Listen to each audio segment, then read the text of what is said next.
pong ipinasa si Sister Minda na movie sa Facebook. At gusto ko pong isama ngayon sa detail, itong movie na ito, 3 po yung ipinasa niya, tungkol po doon sa mga bata na nakakita ng langit, isa ding bata nakakita ng heaven, at meron din siyang ipinasa na tungkol doon sa mansion sa langit. Na yun palang mansion sa langit. Ano nyo kasi, may kinakanta tayong favorite hymns ng mga Baptist churches. At alam ko, lahat ng mga evangelical churches, I have a mansion over the hilltop. Yeah? We know that. And we know that Jesus said, I will go to the Father, and it's very important, because I will prepare a place for you. Okay? Ito po ay biblical po ito. Si Jesus po ngayon, no, after rising from the dead, hindi po siya nagbakasyon. Tapos ng mission ko. No. Ngayon siya po ay nag-intercede sa atin at sabi niya, I will prepare a place in my Father's house so that there will be room for all of us. At alam niyo po, doon po sa pinakita ng Panginoon dito was it a vision or a dream? Ay, yung po palang ating mga ginagawa dito sa lupa, listen to this, yung ating pong pagpunta-punta sa church, yung ating pong pag-pray, yung pong pag-share natin ng patotoo dito sa harap. And praise God, kasi hindi lamang po dito sa harap, kundi ito pong camera na to ay umaabot sa Pilipinas, sa Canada, sa USA, at kung saan-saan pa. So alam niyo po, meron tayong extension ng church. At parang meron po mga tumatawag sa atin, meron po nagsasabi, meron pala kayo niyan, hindi niyo isinabi sa amin. At yung po kayo nasa trabaho, pag kayo po ay nagtrabaho na sa ano niyo, this summer, andun kayo sa beach, kasama niyo yung mga amo, you have time also to refresh yourselves sa pamagitan ng ating Facebook. So, talking about this, lahat po ng sinasabi niyo dito sa loob ng church ay nakalalabas. At ito pong patutungo ngayong umaga ay nadidinig po ng marami sa labas. At alam niyo po ba na tayo po ay nasa huling mga araw na? We're now living the last days. And one sign that is needed para bumalik ang Panginoon ay that the world would hear the gospel. And after that, the end. Okay? So, isa na naman po ang hinihintay, ma-evangelize ang buong mundo. At sa pamagitan po nitong mga camera na to, nangyayari na po. Kahit po sa liblib na po, ito pong napakaliit na church na ito ay nadidinig ang inyong mga patotoo ng kabutihan ng Panginoon. At ito pong ginagawa niyo para sa Panginoon.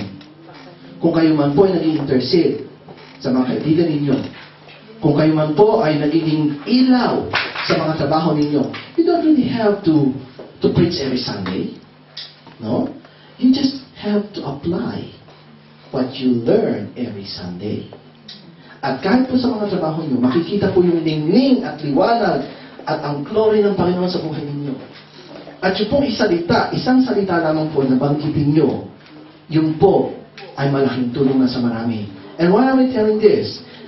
Every gesture of kindness that you did in the name of Jesus represent a brick that builds your mansion.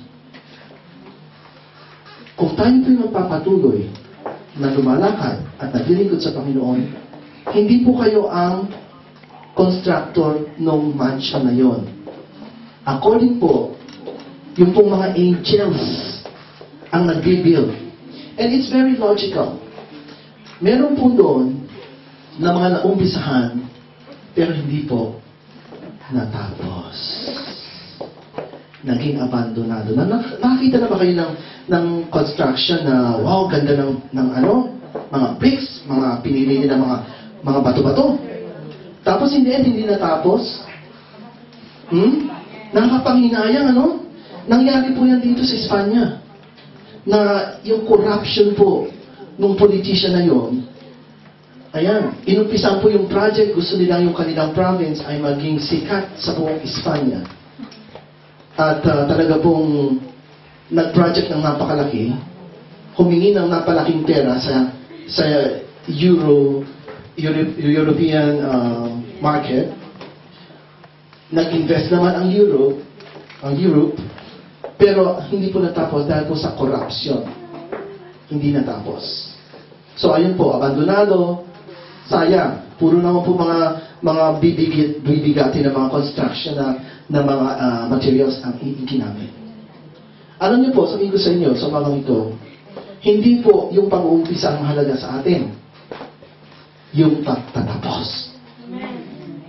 Narito tayo ngayong umaga. Kapag tumating ang Panginoon sa oras na ito, ang tanong ko sa inyo, kasama ba kayo sa rapture? Amen. Nakasisiguro ba kayo na yung ginawa niyo the whole week deserve your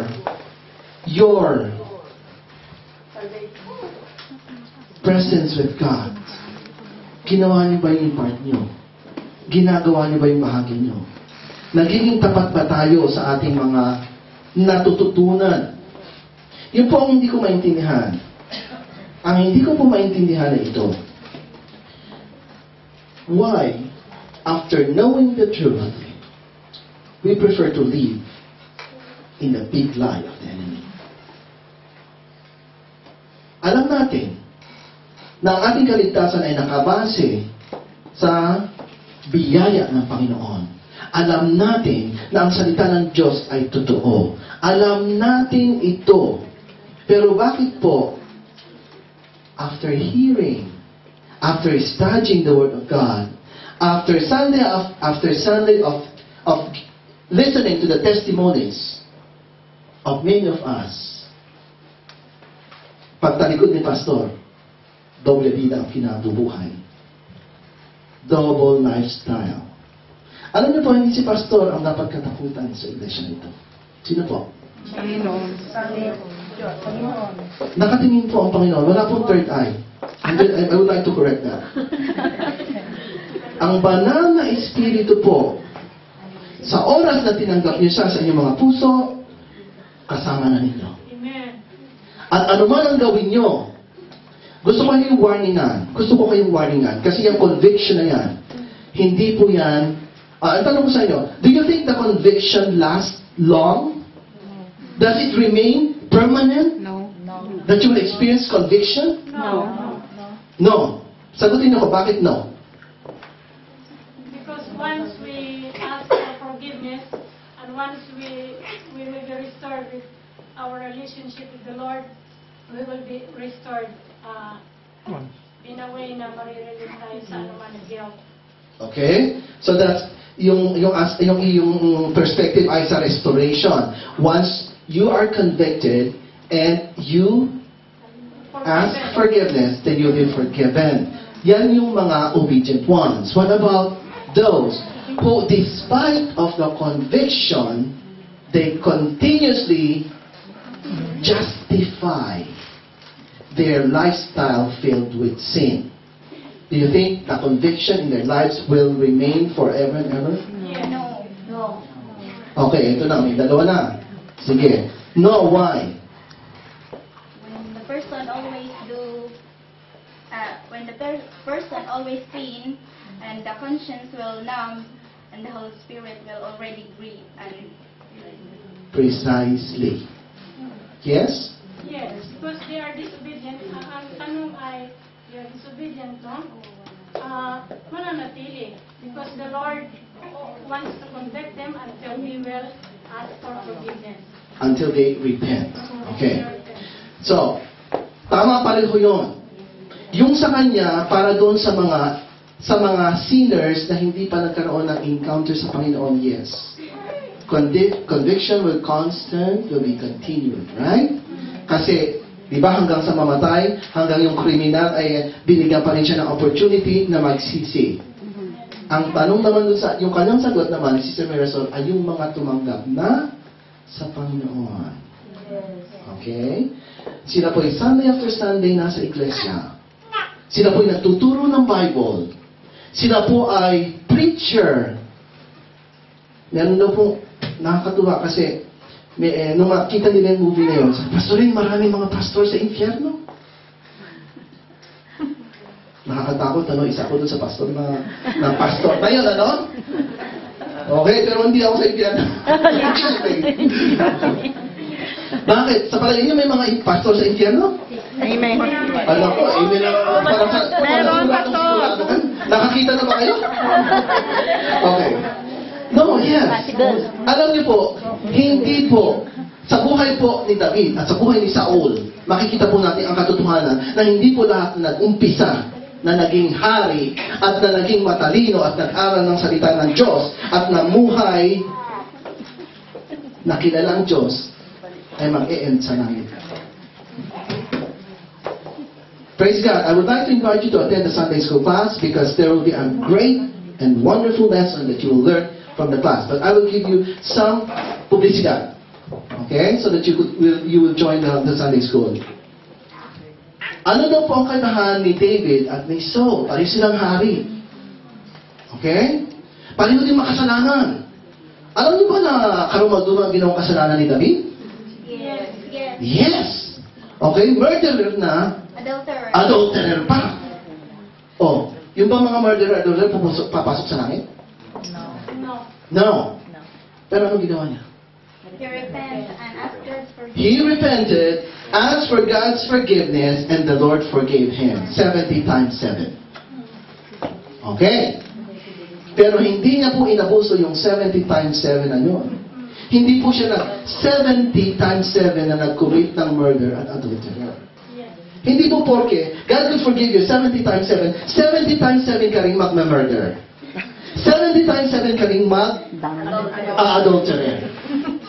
Tama ba yun? But God could forgive me 70 times 7. Totoo ba yun? Alam niyo po si David, nung siya po'y nag-repent, once and for all, nagbago ang buhay niya.